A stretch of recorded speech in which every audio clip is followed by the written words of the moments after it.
carta a los generales del ejército mexicano. La patria está de luto, no hay pena más grande ni humillación más indigna que quienes confrontaron a la legalidad con impunidad tomen el control de ella, llega el sistema de la vieja dinastía, y ha vuelto por sus rehenes está en sus manos militares, decidir rescatar a la patria de la ilegalidad o sumarse a ella. Cuando el presidente Felipe Calderón Hinojosa convocó a las leales Fuerzas Armadas, a asumir el reto y sacrificio de confrontar al crimen organizado, miles, millones de mexicanos, casi 30 de los que votaron en contra del regreso de un viejo sistema, asumieron su papel, y basados en su ideología partidista ejercieron ese derecho pleno, libre e independiente de apoyar una guerra que no tenía cuarteles. Desde el sexenio del tercer traidor a la patria de este siglo, Vicente Fox, ya se veía venir la imposición de las fuerzas externas, el primer traidor a la patria Miguel de la Madrid, utilizó a las Fuerzas Armadas para contrarrestar la fuerza creciente del nacionalismo, arrancando en confabulación con los Bush y la alianza de la extrema derecha, el triunfo de Cuauhtémoc Cárdenas, y con el voto emitido de manos de los mexicanos que lo ejercieron, para imponer en la primera dictadura del siglo XX a Carlos Salinas de Gortari este sujeto psicópata, enfermo de poder,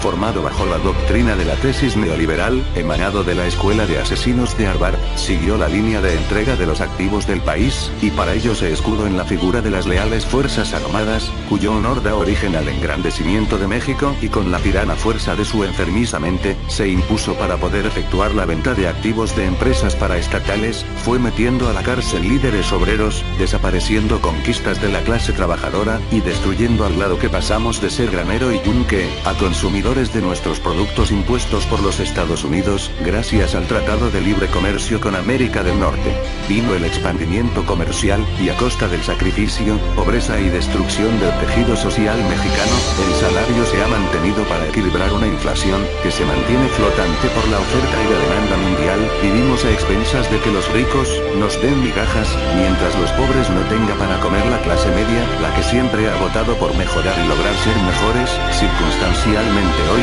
voto por la izquierda, y muchas familias de clase media, se fueron a la ruina en estos últimos 30 años de neoliberalismo. El ejército ha tenido que reprimir, matar, enfrentar, detener, e incluso ser denostado y señalado, así como sobajado como lo hiciera el PRI y Fox este último, denostando a las Fuerzas Armadas etiquetándolas como débiles en la televisión norteamericana, los han utilizado, y los han devaluado al no invertir en la investigación y desarrollo de nuestra defensa, en la adquisición de material aéreo, y frenar el desarrollo militar marino, porque les conviene la dependencia con Estados Unidos, y eso es para crear una alianza llamada Comando Norte, cuando lo que realmente quieren son nuestros recursos naturales, y utilizarlos como fuerzas de tarea para someter a los mexicanos que no se disciplinen a sus intereses capitalistas. Los documentos y archivos están clasificados. Las Fuerzas Armadas han sido leales al pueblo, con o sin presidentes conscientes y en buen uso de sus facultades mentales. ¿Cuántos generales no han tenido que echarse la culpa de acciones que han realizado civiles, políticos de altura, de renombre, que son los verdaderos jefes de los capos? Y a todo esto, las Fuerzas Armadas han sido leales siempre, y México, ese país que ustedes resguardan, ese país, los quiere, los ve con admiración, como sus libertadores, como sus héroes. ¿Cuántas batallas este periodista a lo largo de 6 años, no ha difundido en las planas del Regional del Norte?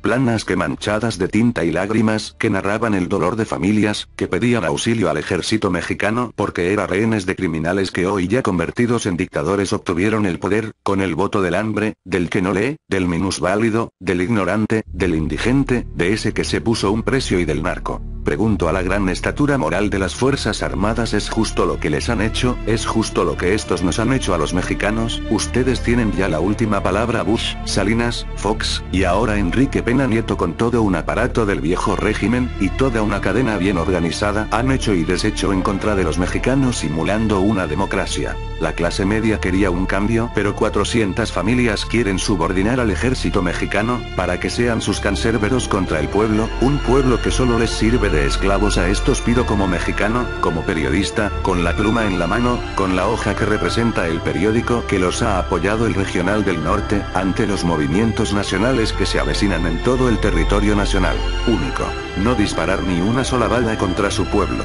Y no ser provocados como lo hizo la CIA en el 68, en donde disparando a un soldado, culparon a estudiantes y dispararon contra la población. El 1 de diciembre del 2012, 60 millones de mexicanos le estarán diciendo a Enrique Peña Nieto, que no lo quieren.